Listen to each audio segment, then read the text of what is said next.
This is such a great question. I have a lot to say on this topic. So for me, I prefer in terms of my tech and the phone that I'm using, I always like to have the newest phone because I'm on it all the time. I need it to be fast. I do want a really good camera, but I find the newer iPhones don't take pictures of makeup as well as the older iPhones.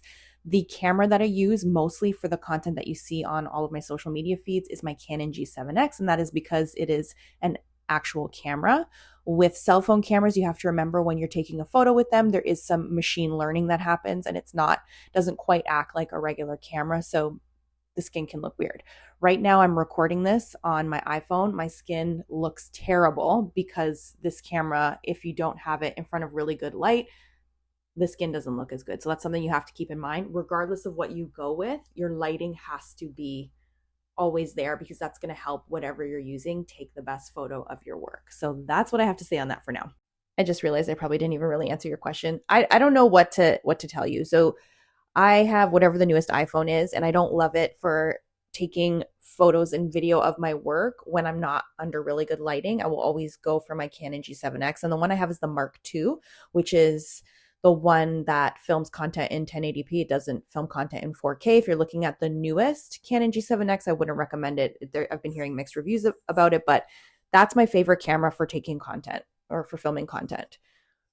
The phone, I know I've worked with people who have, I think it's the 11 or the 13, and the content looks good, but I think what you should prioritize over the phone is actually lighting. If I like, I'm trying to think about what I would tell myself when I was younger. I think lighting first, and then maybe looking at a digital camera, maybe, and then just whatever phone you can afford.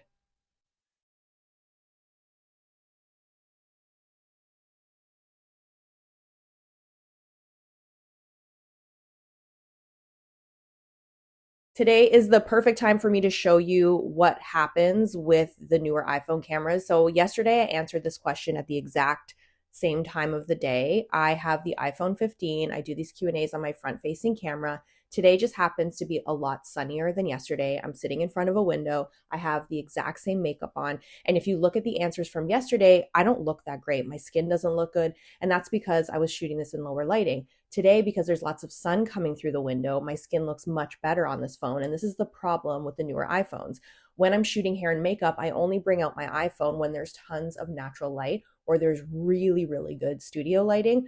Other than that, I prefer to use my Canon G7X camera. It's the Mark II. So this is the perfect example. You can go back to the older stories from yesterday and you can see the difference. I don't have really any tricks that I could tell you about applying individual lashes. There was a second part to this question just saying it's really annoying to take each individual lash off the tray and add glue and things like that. And I understand it's an annoying process. For me, I'm trying to think if I do have anything special I can tell you. I don't. I just happen to have an insane amount of lash application experience because I've been working for a lash brand for 10 years. So for me, I'm just faster with it just because I've done it so many times. But you don't have to use individual lashes. You can use clusters, you can use a half lash. Don't feel like you're bound to using individual lashes. Now I rarely use them. I really do only clusters and half lashes. And even with my full lashes, most of the times I cut them up. Unless I'm working on a campaign for a lash, I'll cut up the strips and put them on that way. You don't have to, there's no rule that says you have to use individual lashes. Try playing around with different cluster sizes. Try cutting up fuller lashes just to make it easier on yourself and make it faster for your applications.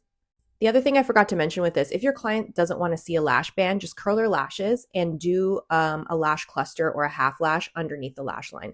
That's the easiest way to make it look extra natural, especially if it has to look natural on camera. Just do it that way. Trust me, I will be doing some content on this. I'm not sure when because I love applying lashes underneath.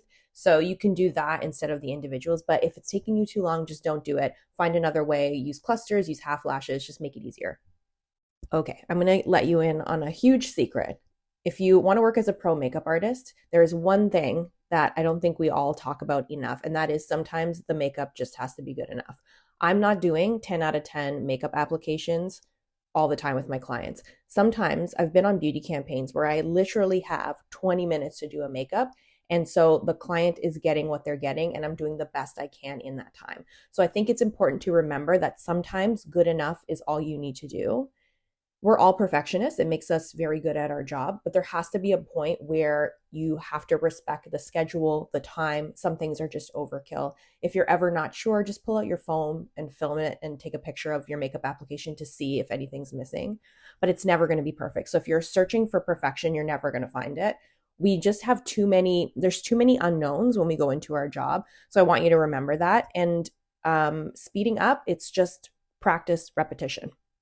I think if you mean tight lining, meaning I'm putting gel liner in the water line, the Refer number 3 pencil brush is my favorite brush for that. It's perfectly shaped. It gets nice and precise, but because it's a rounded shape, it doesn't stab my clients in the eye. If you mean tight lining, like a very fine liner right above the lash line, I would still use the Refer number 3 brush for that as well. It's my favorite. I should have one to show you, but I will tag them. It's one of their original brushes. It's an amazing brush. I use it for so many things when I'm doing my eye makeup looks. So check it out. This is a really good question, and I like really have to use my brain for this one. Okay.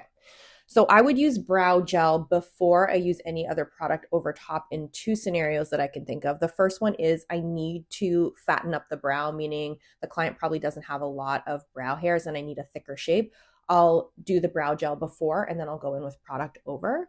The other situation, there's certain lightings with brow gels. A lot of them have a reflective finish when they're dry. So unless I know I'm going to go over most of the gel with a product, there's a specific lighting that when you use the brow gel, it picks up on the skin and it can look very shiny on camera. So in that case, I will probably use the gel underneath and then make sure I have enough product over top so that it mattes down the gel. And then if I'm doing a natural makeup look, sometimes I'll fill in first, apply gel over top, and then it's done. And then other times, if I just need to see the brow structure more, gel first, then I'll fill in. This is another really good question. So the easiest thing that you can do if you're experiencing fallout, just take a Kleenex like this or a cotton pad. Just put it under the eye when you're changing your eyeshadow looks. It's the easiest thing. If you get any fallout on the lashes, brush them off and then apply some mascara with a fan brush over top. The other thing that you may want to think about is the type of brush you're using, how you're holding the brush, and how much shadow is in the brush. So my favorite brush to use for switching makeup looks is the Refer number 1 brush. If you don't have this brush in your kit, just get it. It's a natural hair brush. It does a million things. So you don't want to overpack the brush with shadow. The other thing is if you have a primer on the eye, it will grab the shadow and there will be less fallout.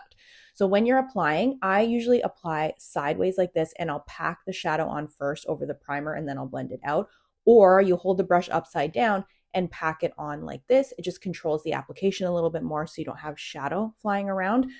I think I actually recorded an eyeshadow change on one of my campaigns. I don't know when I'm going to have it out, but sorry about that. I got cut off. Yes, I did record this. I think so. I haven't looked at the footage yet. I'll try to get that done for you. So just keep your eye out for that. I don't know. I can't promise when it's going to be out. And hopefully I did actually record it and you can actually see what I did. But a brush like this particular brush is amazing, or any brush that's kind of rounded like this. It has a flatter shape for packing on color is going to be your best friend. Yes, I would love to explain how I use Aquaphor for you. So this is the way I carry it in my kit. You can use it from the tube if you like. I find that this is just easier, a little more hygienic to work out of, and it's also just compact. And this is going to come as a surprise to a lot of people, but civilian makeup artists like myself have been using this long before the Scott Barnes hack went viral. I have been telling you about getting a barrier cream in your kit for a long time. I talk about it often, and this is a great option.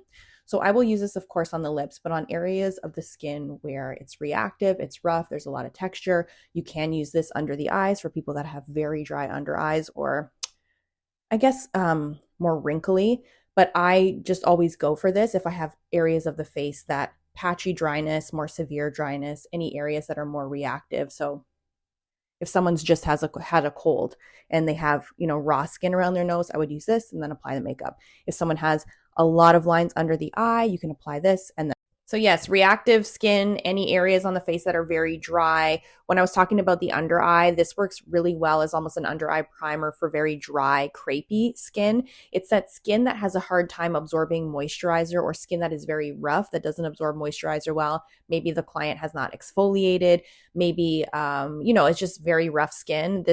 I'll apply this in a very thin layer and then I'll put the makeup on over top.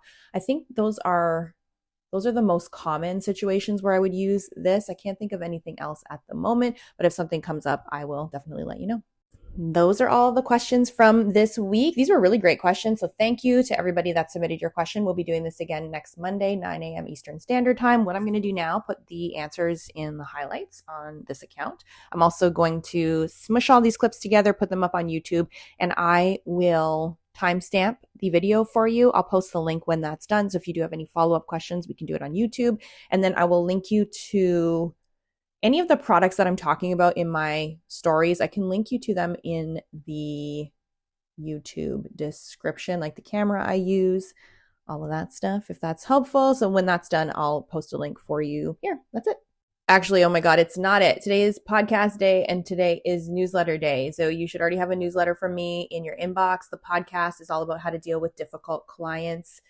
It's a good one. I could have gone on for 40 minutes, but it's just a shorter one. I think the podcast is around 25 minutes this week. I'll include the link for that here. If you are a newsletter subscriber, what I've been starting to do every week is giving you action items in the newsletter to work on for your work on in your business.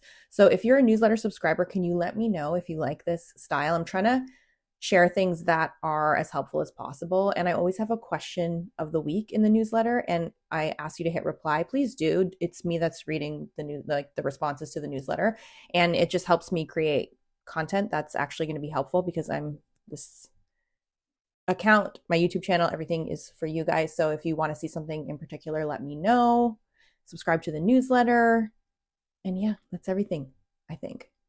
Just kidding again. There's one more thing I wanted to show you. I have a new link in bio. It's really cool. I just set it up. It's through an app called Beacons, and I actually really like the layout. And yeah, so that's my new link in bio. All of my content and things that I have, my master classes, my anything that I have is going to be found in that link in bio. So I'll link you to it here and you can tell me what you think.